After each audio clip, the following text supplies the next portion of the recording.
Hey girl, what you doing?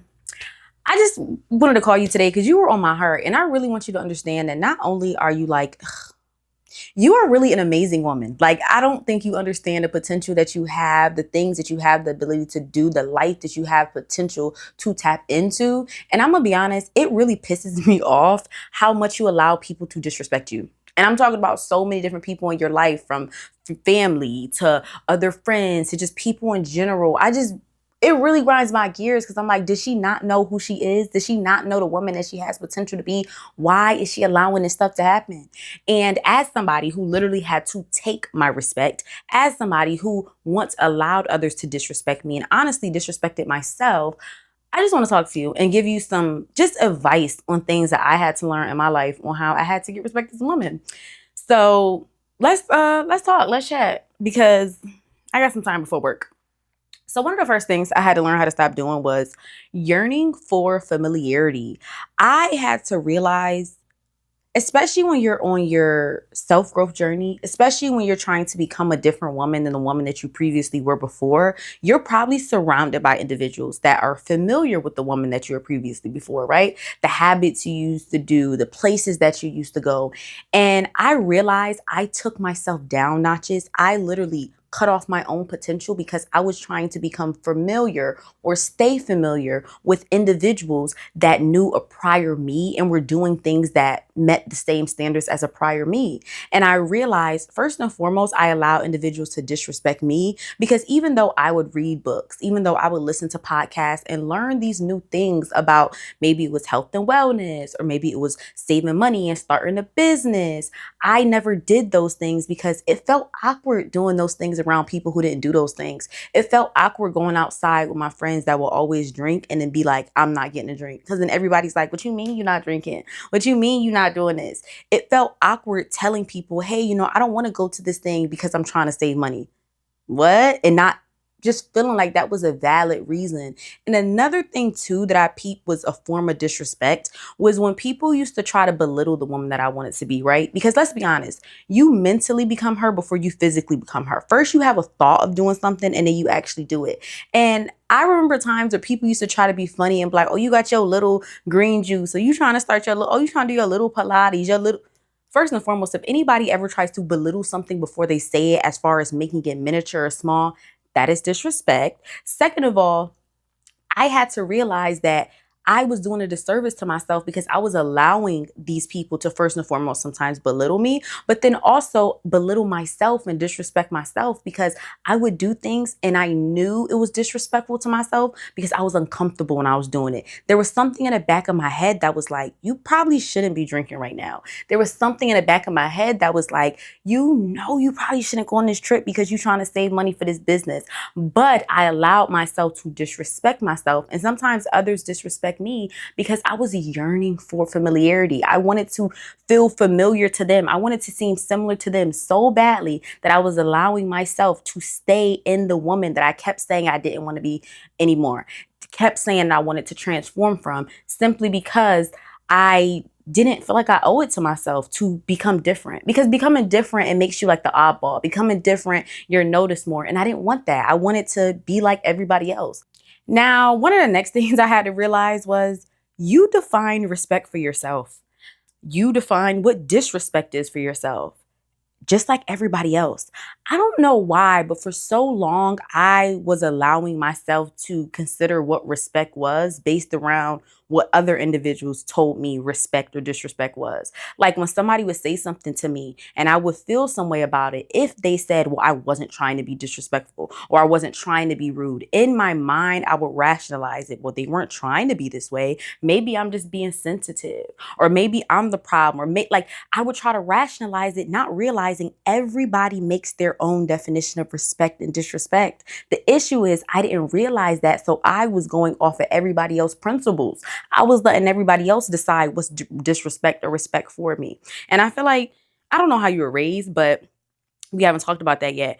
But I've noticed sometimes that happens with individuals who grow up in households where there is this thing of they don't feel like they can speak for themselves. They feel like they grew up in a household where anytime they spoke up, they were shunned down. Like they were told, you being, girl, growing up in a black household, we know this.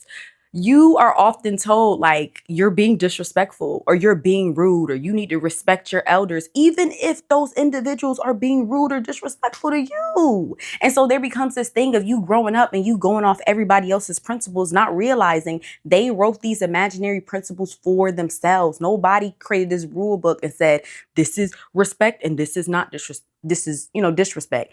They did it themselves. So the same way they did it, you can do it yourself. Oh my gosh. And girl, do not get me started with when people disrespect you by bringing up your past. This is one of those slick things that people do. And I had to realize this sometimes years later. Like this one took me a while to realize, especially or honestly, really when it's a past of things that you wish you never, I don't even want to say you wish you never did, but there are certain things that you just don't want people to bring up. There's embarrassing things. Maybe it was a man you was with. Maybe it was something that you did and you like, I don't want that brought up. And people bring it up, but they try to rationalize it like, well, you did this thing. That's slick disrespect. I had to realize that. I remember I was having a conversation one time with a friend, right? And we were supposed to go out for some holiday, some event or something like that. And I was like, yeah, I don't really want to go because the event was in the hood. And I'm like, I don't like, I'm sorry. I did not want to be in the hood. Like, I'm trying to elevate, grow. I ain't trying to be outside like that, you know? And the friend was just like, oh, well, you the one that, now disclaimer, I'm a fight for y'all. I'm not from here, but I lived here for 7, 8 years. So I'm gonna fight for y'all. She was like, says the person that moved to Baltimore. Y'all, she tried to disrespect the city. Now, what made it even crazier is if you from Baltimore, I actually at that time was living in the county. I moved to Rosedale. So I'm not even living in the city, but if you're not familiar with Baltimore, it's known to be a violent city. It's known to be a crime city, but it's also a beautiful city. And it also is the city that made me the woman I am today. I became a woman in Baltimore, Maryland. So she was trying to be funny basically because we were in a different state in a different city. And she's basically trying to say like, oh, you don't want to come to this hood, but you moved to the hood. Also, I moved to Baltimore, Maryland to go to school. I wasn't just trying to just hop up and you get what I'm saying? I say that to say I didn't even realize it was disrespect until after. And it was someone trying to bring up my past. It was someone who felt like she felt hurt by what I was saying. Mind you, it's no disrespect to you. If you want to go to that party, go to that party. If you want to do that thing, but that shows disrespect because it shows somebody felt like they had to pull my card. She felt like, oh, well, I'm going to this party. So you let me say something to you. And I had to realize that like that's one that comes really slick in life when people try to bring up your past. Now, I'll be completely honest with you. Caveat. If you being disrespectful to somebody and they counteract it with being disrespectful to you, that's different. But in that example, I didn't feel like I was being disrespectful. I said I didn't want to go somewhere. You asked me why I didn't want to go somewhere. I answered you. Why do you have to come at? That's your own insecurity that you're dealing with. I just told you why I didn't want to be there. You want to be there, cool. Be safe, more the merrier, have fun. But that's just why I don't want to be there. But that's one thing I noticed that people do that's disrespectful, and you have to notice it and nip it in the bud. They will try to bring up prior things. Well, girl, you used to be outside and you used to.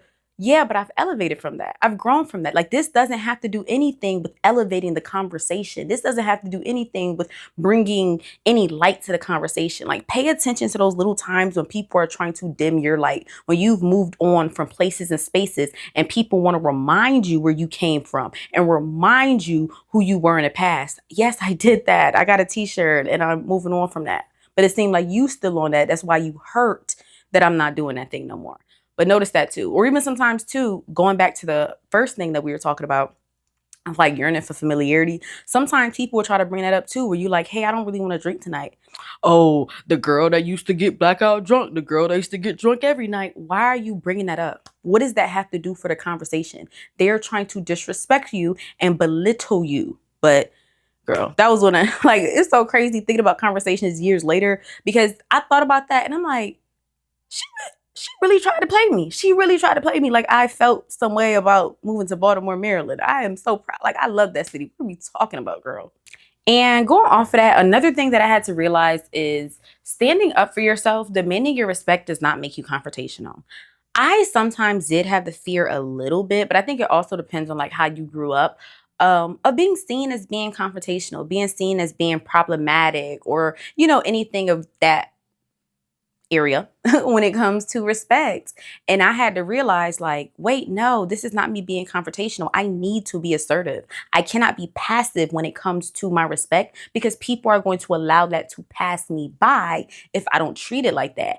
But I think sometimes, especially if you grew up in a household where you often spoke up for yourself and you were told, going back to what I said, you were told, hey, you being rude, hey, you being disrespectful, why you saying something back, why you standing up for yourself, there sometimes does becomes this rationale in your head, like, this is what's going to lead to. It's going to lead to people cussing me out. It's going to lead to people being mad at me. Like, there becomes that thing of you thinking about other people more than you think about yourself. I don't want these people to think I'm being rude. I don't want these people to think I'm being disrespectful. So what I'm going to do is try to not have any confrontation as much as possible. Now, don't get me wrong. There has been very, very, very rare cases, I'm gonna be honest, in my life where demanding my respect has led to more of a confrontation, like more of a back and forth. But more times than not, like, once you really stand on it and people know that's how you really are, I promise you, a lot of these people who try to act like big bad wolves, shut that down. It's because they know that you don't stand up for yourself. It's because they know your personality and how you're so non-confrontational that they say stuff to you. Because even if you notice it maybe in your friend group or other friend groups, even sometimes, let's be honest, even on like TV shows we watch, nobody really says something to the mean girl. Nobody says something to the girl who demands her respect. They always say it to the little frail person, the person they know that's going to not say nothing. And as soon as that person says something, the other person is dumbfounded, because in their brain, it never got to that point. In their brain, they're like, I'm going to attack, attack, attack, and you're never going to respond. They don't even have nothing back for response. They're actually afraid of confrontation. It's so crazy. You're afraid of confrontation, so you don't stand up for yourself. But the person that is coming at you, disrespecting you, is just as fearful, if not more. But they know that you're not going to say nothing back, so it's not going to lead to any kind of confrontation. But girl, hopefully I helped you. I'm so sorry. I know this is like so random, but I care about you, and I just see the potential, the woman that you have to be. And it's like, I just see so many people in your life not hold you to the standard that you are, not treat you like the woman that you deserve to be treated as, that constantly disrespect you. So I had to talk to you about that. But girl, I'm doing a little challenge if you want to join, because I'm trying to get my friends to join. Let me show you what I created. You see this? I know. I'm gonna call you. I might call you tomorrow, honestly. Yeah, I might call you tomorrow. Turn on your notifications for me to make sure you're alerted.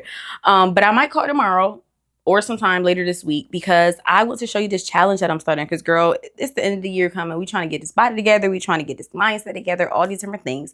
So I'm doing this initial 6-week challenge for a few weeks just to test out a few things.